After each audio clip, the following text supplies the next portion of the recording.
Assalomu alaykum aziz obunachilarim. Bugungi videoda overlock qilishni iloji bo'lmagan obunachilarni xohish istaklarini inobatga olgan holatda overlock ishlatilmaydigan turbanni e'tiboringizga havola etmoqchiman. Bu turbanni afrikancha deb atadim. Chunki buni asosan afrikaliklar juda yaxshi ko'rib kiyishadi. O'zingizlar ham buni ko'rgan bo'lsangiz kerak. Bugungi videoda ana shu turbanni bichilishi, tikilishini sizlarga ko'rsatib beraman. Bu juda ham oson. Men yana vellur matosini tanladim. Hozir mana kromkasini olib tashladim.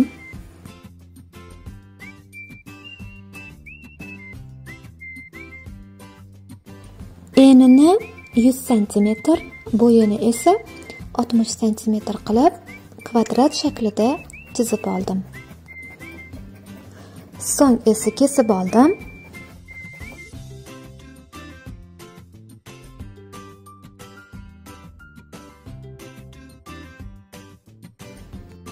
Matoyimizni ikkiga buklab olamiz.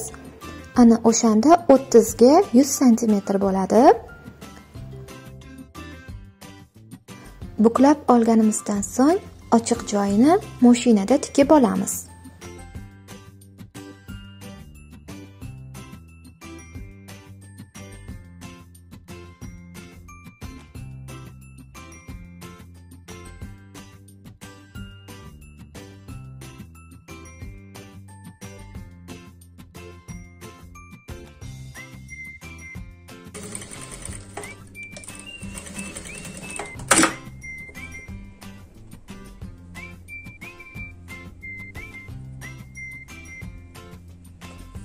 Mana qaranglar, ozgina tikdim. Mana shu joydan shu joygacha taxminan hozir ag'darishim uchun joy qoldirishim kerak.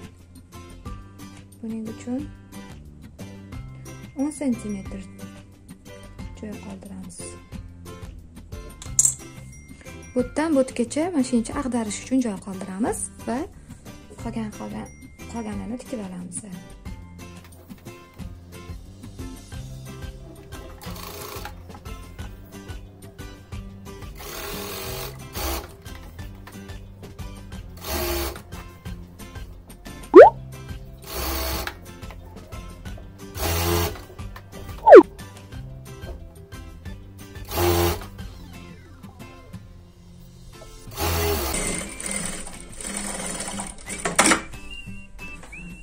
Endi buni ag'darib olamiz.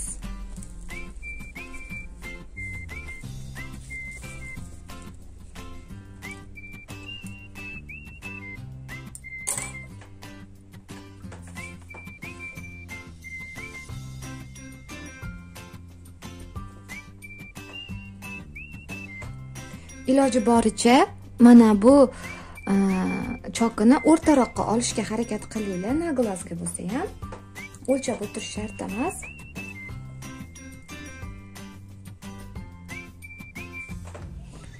Mana endi buni o'rtasini topaman.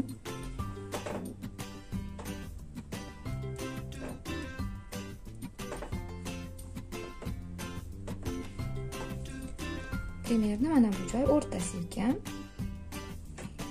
Bu yoq uchidan ham shu o'rtani belgilab olaman.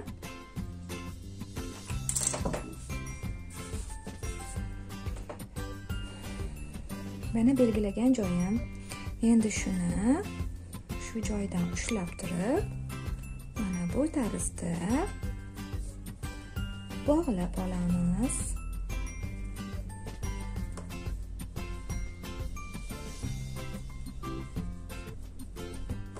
Mana bu bog'ichlar bog'langan joyi o'rtaga tushishiga harakat qilinglar. Mana bu yerda ko'proq, bu yerda kamroq qolyapti. Bu yerdan ozgina tortamizdik. Va bog'lagan paytingizda e'tibor beringlar. Mana bu tikkan chokimiz bitta tarafda bo'lishi kerak, bu yog'i ham. Shunisiga e'tibor beringlar, chunki bu teskari tarafi bo'ladi va mana bu joylarini bog'ichimizni chiroyli qilib olamiz.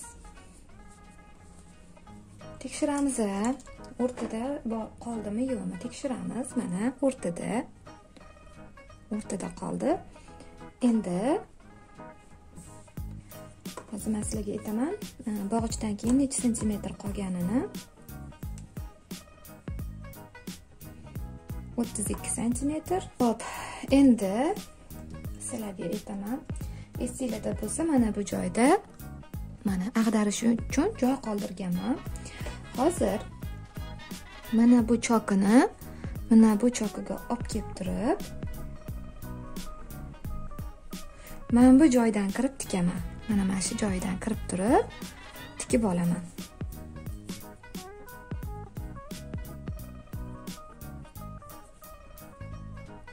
Xohlasanglar mana bu chokini ochib olsanglar ham bo'ladi. Qo'pol bo'lmasin desanglar va g'ir aylantirib tikib olamiz.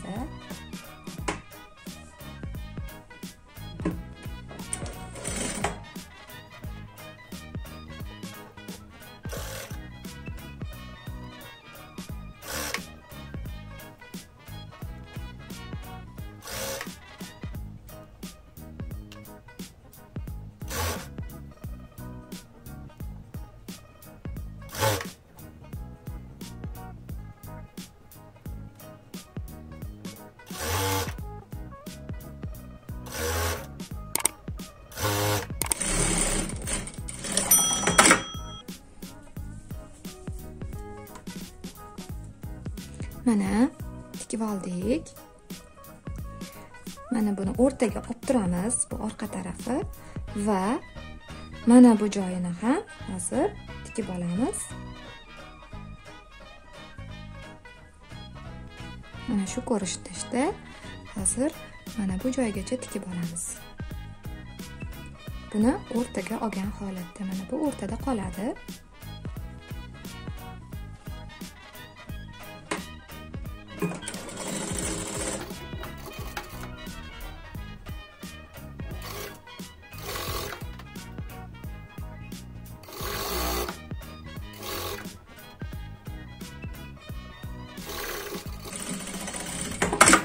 Maksimal mana shu anaqamizgacha, boylagan joyimizgacha maksimal tikishga harakat qilinglar.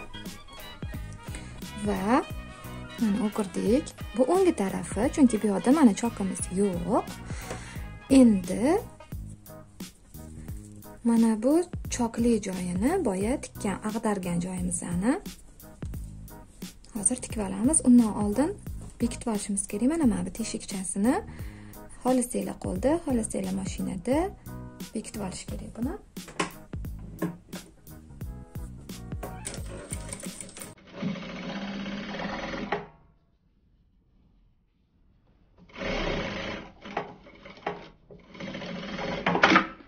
Buni ikkinchi qavatiga boshqa materialdan qilsanglar ham bo'ladi, astar sifatida.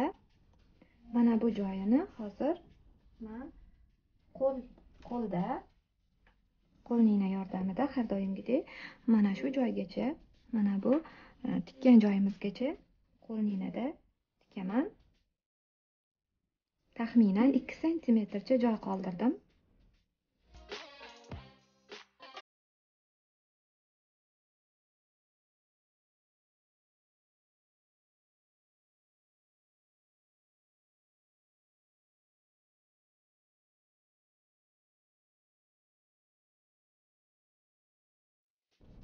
Mana maksimal yig'ib turib, mana hozir yana orqaga qaytaman.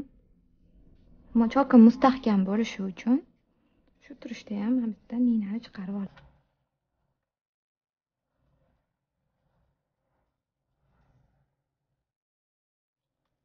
Mana tikib oldik. Qaranglar, bitta narsani aytib o'taman. Agar bu mana ko'ryapsizlarmi, bir yog'i mana betgacha kelib turib, bu yog'i osilibroq turibdi. Bu degani markaz qochib ketdi degani. Bunaqa paytda va boshingizga ozgina kattalik qilib qolsa, mabodo, lekin bu razmer chiqadi. Kimdir boshida sal kattaroq turishi mumkin. Shunaqa paytda mana bu uzelidan regulirovka qilamiz. Mana surib, mana shuni o'rtaga olib kelsanglar bo'ladi. Mana o'rtaga olib kelib oldim, o'sha ozgina surganimdan keyin mana shu uzeldan to'g'irlaysizlar.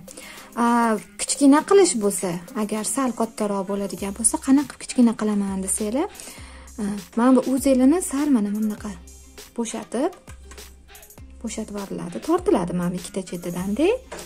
Tortilgandan keyin xohlasanglar, agar bo'shab yana anaqa qilib ketmasin, kengayib ketmasin desanglar, ichki tarafidan shunchaki qo'l chokida mana buni bu yoqqa, bunisini esa bu yoqqa qilib qotirib, qo'lda chatib tikib qo'ysanglar bo'ladi.